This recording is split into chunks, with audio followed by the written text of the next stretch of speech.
La panique s'empare de tous après que les États-Unis ont dévoilé une technologie militaire secrète dans le Pacifique, montrant que la paix par la force est passée du discours à la démonstration concrète. Le B-2 Spirit, également connu sous le nom de bombardier furtif, est l'un des avions les plus avancés et emblématiques jamais construits.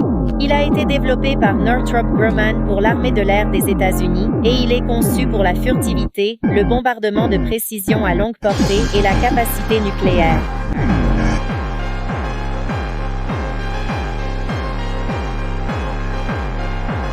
Le 29 juin, les forces aériennes du Pacifique ont annoncé que le bombardier furtif avait mené un exercice de tir réel visant à couler un navire au nord des îles Mariannes, lançant le missile contre une cible maritime.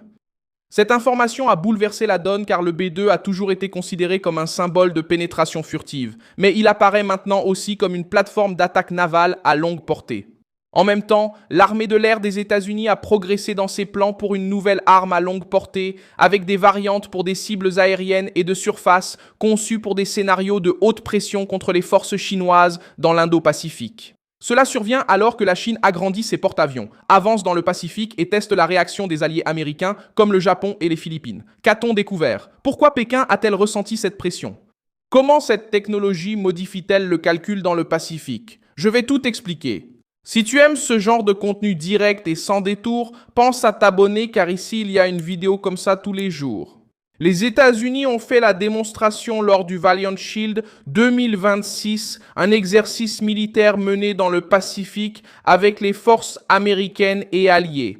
Le point qui a tiré la sonnette d'alarme a été la combinaison entre la furtivité et l'attaque maritime.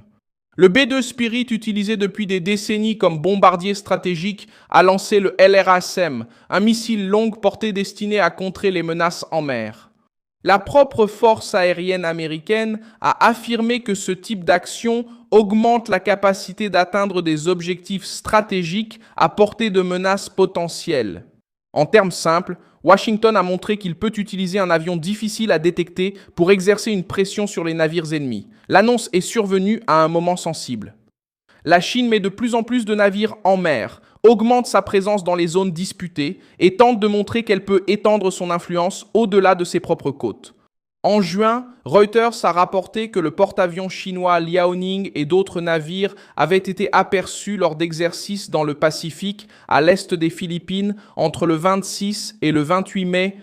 Selon le gouvernement japonais, des avions et des hélicoptères du groupe naval chinois ont effectué environ 170 atterrissages et décollages, s'approchant à environ 590 km de Miyako-Miyakojima au Japon. Israël s'est également retrouvé au cœur de cette nouvelle phase de défense aérienne en testant avec succès une version modernisée du dôme de fer et en intégrant lors de tests avancés un laser de haute puissance au réseau de commandement du système.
La technologie, développée avec le soutien du ministère de la Défense israélien, de Rafael et de partenaires industriels, apparaît comme une couche supplémentaire pour faire face aux roquettes, drones et autres menaces aériennes avec un coût d'interception inférieur. C'est là que le message se durcit pour les groupes terroristes et les régimes hostiles. Israël ne fait pas que renforcer ce qui fonctionne déjà, il prépare une défense plus rapide, moins coûteuse et plus difficile à saturer lors d'attaques de grande ampleur. La pression militaire s'est également manifestée de l'autre côté de l'Atlantique lors d'exercices de l'OTAN au large de la Caroline du Nord, aux États-Unis. L'avertissement capté par radio avec une voix du sud des États-Unis ordonnant aux navires de guerre de quitter ces eaux est survenu alors que le lieutenant norvégien Thomas Johansen préparait ses marins à un abordage simulé. Avec plusieurs manœuvres se déroulant en même temps, l'équipage a entendu des conversations provenant d'un autre navire à proximité, a ajusté la fréquence et a poursuivi l'opération. La visite du Commodore n'est jamais bonne. La visite du Commodore est pénible.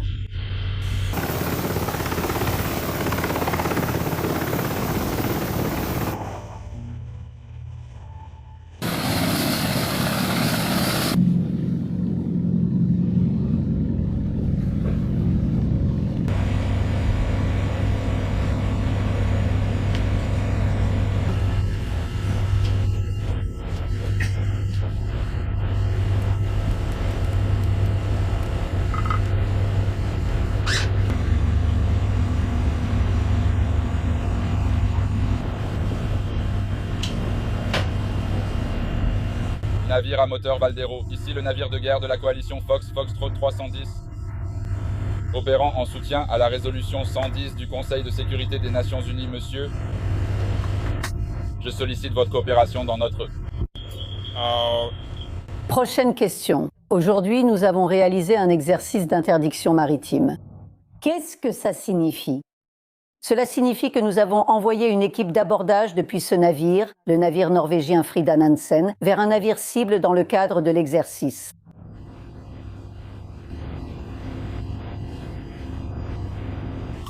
L'agrocargo est une cargaison générale, fret prépayé, envoyée dans des caisses. Nous effectuons notre salutation d'usage et essayons de découvrir qui sont ces personnes, où elles vont maintenant et d'où elles viennent à l'origine. Merci d'indiquer s'il y a des animaux à bord. Terminé. Maintenant, nous avions vraiment une chèvre. Nous avions une chèvre, mais nous avons mangé des chèvres. Donc maintenant, il n'y a plus de chèvres, plus aucun animal. Oh. Y a-t-il une arme transportée à bord du navire et où se trouve-t-elle? Terminé.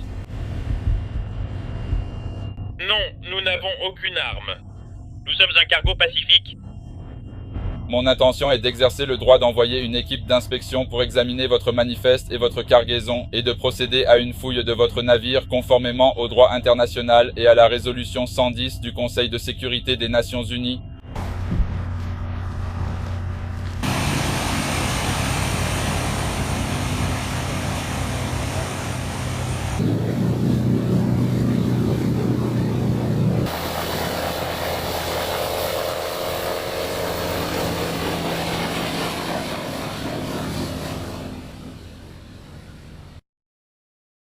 La réponse américaine n'est pas apparue uniquement en mer. L'armée de l'air a également ouvert la voie à l'Air Force Long Range Weapon, une nouvelle famille d'armes à longue portée. Des reportages spécialisés ont indiqué que le projet vise une portée minimale de 1000 milles nautiques, avec des versions destinées à des cibles aériennes et de surface. L'idée est simple à comprendre. Le Pentagone veut augmenter la portée d'action des forces américaines dans un contexte où la Chine tente de refuser l'accès au Pacifique, de protéger ses navires et de faire pression sur Taïwan.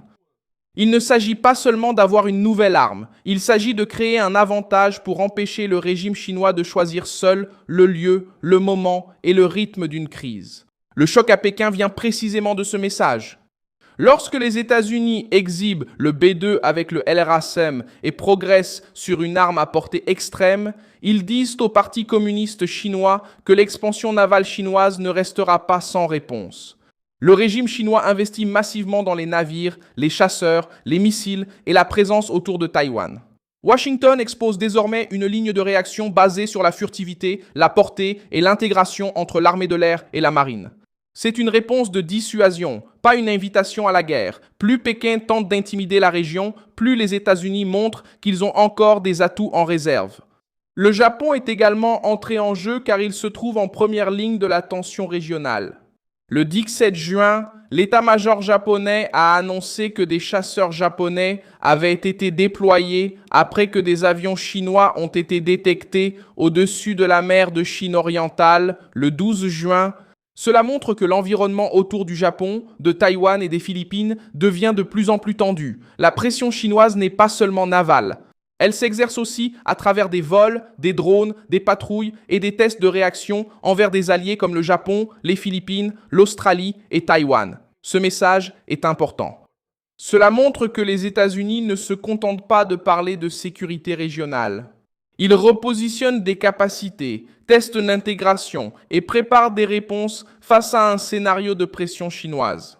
Washington sait que, dans le Pacifique, la guerre commence bien avant le premier coup de feu. Elle commence par la perception de la force, la confiance des alliés et la crainte du coût que l'adversaire commence à évaluer. Lorsque l'adversaire comprend que progresser peut coûter cher, la dissuasion fonctionne. La Chine essaie de vendre au monde l'image d'une puissance inévitable, mais la démonstration américaine brise ce récit.